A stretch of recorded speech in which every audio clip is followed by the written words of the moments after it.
एक घड़ी आधी की पुनियाद, तुलसी चर्चा राम की कटै कोटि अपराध। इस दोहा में गोस्वामी तुलसीदास जी राम नाम की महिमा बताते हुए कहते हैं कि राम नाम की महिमा इतनी ज़्यादा है कि जो मनुष्य राम का नाम सिर्फ एक बार भी सच्चे मन से ले लेता है तो इससे मनुष्य के द्वारा जाने अनजाने में किए हुए करोड़ों पाप नष्ट हो जाते हैं। इसलिए जितना भी समय मिले सत्संग या राम चर्चा अवश्य करनी चाहिए। नमस्कार दोस्तों, भजन भक्ति चैनल में आपका स्वागत है। आज के इस वीडियो में हम एक बार राम कहने का क्या फल मिलता है यह एक कहानी के माध्यम से जानेंगे। तो दोस्तों वीडियो को पूरा देखिएगा और हमारे चैनल को सब्सक्राइब ज़रूर कर लीजिएगा, क्योंकि हमारे चैनल पर ऐसी जानकारी और कहानी आपको आगे भी मिलती रहेगी। एक गांव में दो भाई रहते थे। बड़े भाई का स्वभाव बहुत ही दुष्ट था। वह रोज शराब पीता, जुआ खेलता, संत महात्माओं का अपमान करता और जीवन में हमेशा अधर्म का काम करता रहता था। इसके विपरीत उसका छोटा भाई बहुत ही सज्जन स्वभाव का था। छोटा भाई बहुत ही धर्म कर्म वाला था।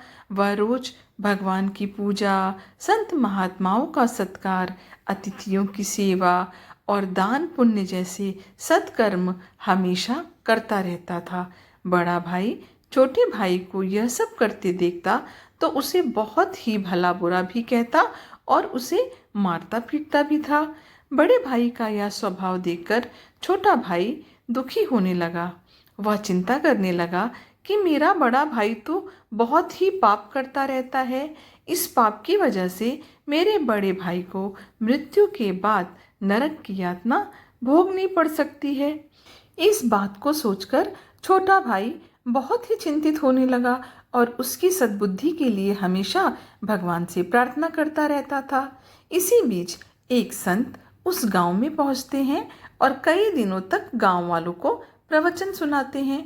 जब छोटे भाई को संत के आने की सूचना मिली तब वह दौड़ते हुए संत के पास जाकर उनके चरणों में गिर जाता है। यह देखकर संत बोले, उठो बेटा, क्या हुआ? इतना चिंतित क्यों हो? छोटा भाई दुखी स्वर में बोला, क्या बताऊं महात्मा जी, मैं अपने बड़े भाई को लेकर बहुत परेशान हूँ।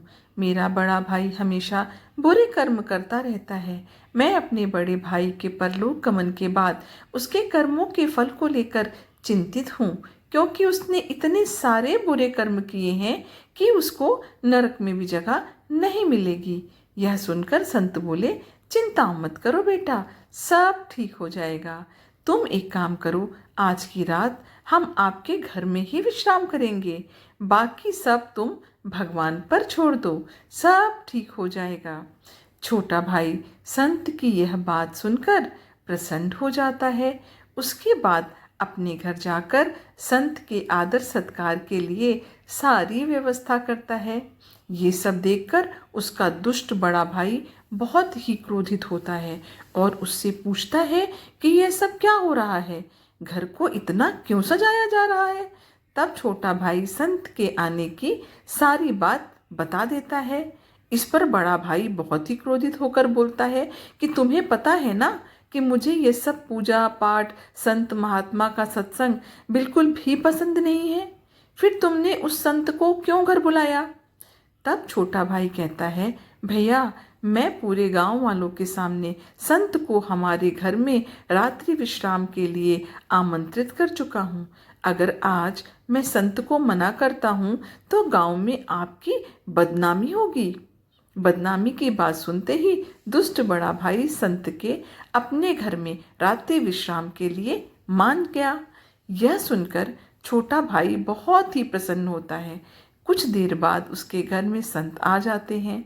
संत को आते देख दुष्ट बड़ा भाई चुपचाप शराब पीकर अपने कमरे में चला जाता है। इधर उसका छोटा भाई संत को देखकर बहुत ही प्रसन्न होता है और बहुत ही बढ़िया ढंग से संत का आदर सत्कार करता है। उसके बाद जब संत भोजन कर लेते हैं तो उसके छोटे भाई के साथ जोर जोर से भजन करने लगते हैं। संत को जोर जोर से भजन करते सुन बड़े भाई को बहुत गुस्सा आया और शराब के नशे में वो संत को अपशब्द बोलने लगा। यह सुनकर संत को भी गुस्सा आया और वे बड़े भाई को जमीन में पटक कर पैरों से दबा देते हैं और कहते हैं, राम राम बोल, नहीं तो खूब मारूंगा। दुष्ट बड़ा भाई कहता है कि मैं नहीं बोलूंगा। फिर संत कहते हैं, बोलना तो पड़ेगा। फिर दुष्ट कहता है, नहीं बोलूंगा। फिर संत कहते हैं कि क्या नहीं बोलोगे? तो दुष्ट बड़ा भाई कहता है, मेरे प्राण भी निकल जाएं तब भी मैं राम राम नहीं कहूँगा। फिर संत कहते हैं कि क्या नहीं बोलोगे? दुष्ट कहता है, मैं राम राम कभी नहीं बोलूँगा। दुष्ट बड़ा भाई के मुंह से राम राम शब्द नहीं बोलूँगा ये कहता सुनकर संत उसे छोड़ देते हैं और कहते हैं, चलो जैसा भी हो, तुमने अपने मुंह से राम राम तो बोला। संत बड़े भाई से कहते हैं, अरे बेटा, तुमने जो अभी राम राम एक बार बोला है, इसका मूल्य कभी भी मत लगाना, क्योंकि यही एक बार कहा गया राम नाम तुम्हें मुक्ति दिलाएगा। यह कहकर संत वहां से चले जाते हैं। कुछ दिनों बाद दुष्ट भाई रोग से ग्रसित होकर मर जाता है। दुष्ट के मरने के बाद यमराज के 2 काले काले भयानक रूप वाले दूत उसे लेने आते हैं, जिसे देखकर दुष्ट बहुत ही डर जाता है। यम के दूत उसे यम पाश में बांध लेते हैं। उसके बाद उसके पाप पुण्य का खाता खोलते हैं। यमदूत देखता है कि इस व्यक्ति ने तो जीवन भर पाप ही पाप किया है, परंतु जीवन में केवल एक बार राम का नाम भी लिया था। यमदूत उस दुष्ट से कहता है कि अरे पापी, तुमने जीवन भर पाप किया है, लेकिन एक बार गलती से राम का नाम लिया है, तो बताओ इसका क्या मूल्य लोगे? दुष्ट व्यक्ति को संत की बात याद आती है कि उसने कहा था कि राम नाम का कभी मूल मत लगाना। फिर दुष्ट व्यक्ति यमदूत से बोलता है कि हे यमदूत, इस राम नाम का मूल्य क्या है? यह सुनकर यमदूत असमंजस में पड़ गए कि एक बार राम नाम लेने का क्या मूल्य हो सकता है। यमदूत को समझ में ही नहीं आया। फिर वह यमराज को बुलाता है। यमराज वहां पहुंचते हैं। यमदूतों ने यमराज को सारी बातें सुनाई, लेकिन यमराज भी एक बार राम कहने का मूल्य नहीं बता पाए। यह देखकर बड़ा भाई बहुत प्रसन्न हो जाता है और मन ही मन संत को प्रणाम करता है। यमराज इसका मूल्य जानने के लिए उस दुष्ट आदमी को इंद्र के पास लेकर जाते हैं। यमराज इंद्रलोक में जाकर देवराज इंद्र को सारी बात बताते हैं, लेकिन इंद्र भी एक बार राम नाम लेने का मूल्य नहीं बता पाए। यह देखकर यमराज और भी ज्यादा परेशान हो जाते हैं। उसके बाद यमराज इसका मूल्य पूछने के लिए ब्रह्मा जी के पास जाने लगते हैं। यह देखकर दुष्ट की हिम्मत और बढ़ जाती है और वह पैदल नहीं चलने के लिए कहता है और अपने लिए पालकी मंगा लेता है और उसमें बैठ जाता है। यमराज इंद्र सहित सभी लोग ब्रह्मदेव के पास जाते हैं। यमराज ब्रह्मदेव को सारी बातें सुनाते हैं, लेकिन ब्रह्मदेव भी एक बार राम कहने का मूल्य नहीं बता पाते हैं। इसके बाद सभी देवता कैलाश पर्वत में बैठे महादेव के पास जाते हैं और उनसे कहते हैं कि हे महादेव, आप तो दिन रात राम राम जपते रहते हैं, तो बताइए एक बार राम नाम लेने का क्या मूल्य है?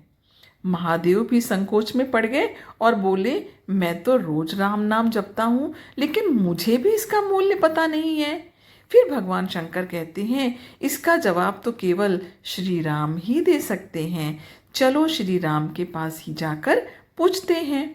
सभी लोग राम के पास अयोध्या जाते हैं। श्री राम अचानक सभी देवताओं को और उस दुष्ट आदमी को पालकी में उठाकर लाते देखकर सोचने लगते हैं कि जरूर यह कोई बहुत ही ज्यादा पुण्य आत्मा है, जो इसे सारे देवतागण पालकी में सम्मान के साथ ला रहे हैं। तभी सभी देवता श्री राम के पास जाते हैं और बोलते हैं कि हे प्रभु, इस आदमी ने जीवन भर पाप किया है, लेकिन एक बार गलती से राम कहा है, अर्थात आपका नाम लिया है, और अब यह उसका मूल्य मांग रहा है। लेकिन हम सबको आपके इस नाम का मूल्य पता ही नहीं है। तब श्री राम कहते हैं, इसका मूल्य तो मुझे भी पता नहीं है, लेकिन हाँ, इसका प्रभाव मुझे प्रत्यक्ष दिख रहा है।